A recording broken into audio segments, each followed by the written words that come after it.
I'm Rainah Chambliss, one of the writers on Sex and the Church Girl, published by New Season Books and Media, and edited by Tracy Michelle Lewis Jiggets.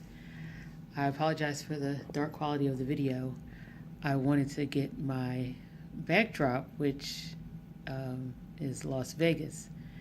And when I got the email to do this promotional footage, I was here and I thought, wow, what a better place to talk about this book, because it is about the relationship between women, the church, and their sexuality.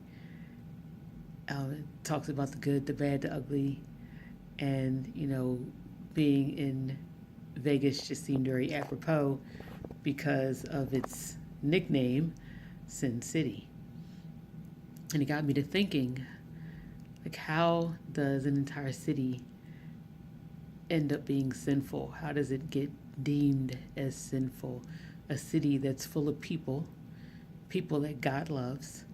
Because the last time I checked, the Bible didn't say for God so loved the world, except those in Sin City in Las Vegas. It doesn't say that. It said for God so loved the world and he gave his only begotten son. That's the whole world, not just certain people in the world. And it's interesting that God can say that he loves the world and loves everyone enough that he gave his son to die such a brutal death on the cross. But yet, when we talk about the relationship between the church and certain humans, we'll talk about the women who were bold and brave enough to give their stories in this book. There are so many different versions of what that love looks like, or doesn't look like, that it leaves people to question and to wonder and to not understand and to be hurt. But, that's not the whole of it, but that's some of it. And I think that sometimes the church worries about the wrong things. Sometimes the church worries about appearances. Sometimes the church worries about their reputation. If certain people are in the church, if certain people look a certain way in the church, if we talk about certain things in the church, and if God can be an acceptor of all of us because he so loved the world, right? Then why can't the people who are supposed to be in the world but not of it, the institutions that are supposed to be there to welcome those hurting, those broken, those lost souls into their loving arms that represent God on earth? Instead, we find a lot of labeling and shunning, and that's not what God does. God doesn't not love Sin City. He doesn't love the sin, but he certainly loves the people here and everywhere. So why did I want to be a part of this essay collection? Well, when I found out about the book, I was intrigued. It's a good topic. It's something that people are going to say, oh, wow, what's that about? Because that's what I did.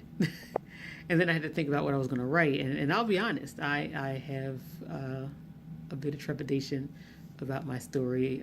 Mine is called Left to My Own Vices. And it talks about things that happened in my life that a lot of people don't know about. People very close to me. I had concerns about them reading this, but I'm okay with it. I'm settled in myself that it's a story that I had to share to help other people, and that if I get a little bit of a backlash and I'm ready to handle it, I know God has my back. And I know the people that truly love and care about me will have my back too. So, yeah. The hardest part of telling my story, besides what I just said, was people seeing me differently than they thought I was. I'm actually still the same person that I've always been, just because you may not have known certain aspects of my life or certain things that I've done doesn't change the fact that I'm still Rainah and I'm still the person that you know. I don't think that people's histories or stories make them any different. It's like when you have someone who's been locked up and you befriend them, but you didn't know they were locked up. And then all of a sudden you find they're locked up. That doesn't change the person who they are. It just means they're a person who was locked up. And that's pretty much the end of it. They're still the same person. So I'm still the same person having written this story. I hope that the readers take away from this book maybe a bit of self-understanding. I'm sure we all have things in our life that we may have been afraid to talk about, things that we were questioning.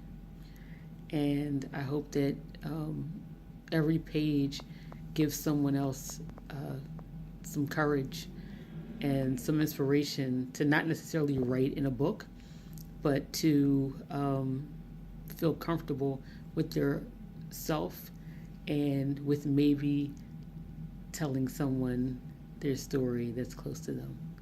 So I hope you enjoy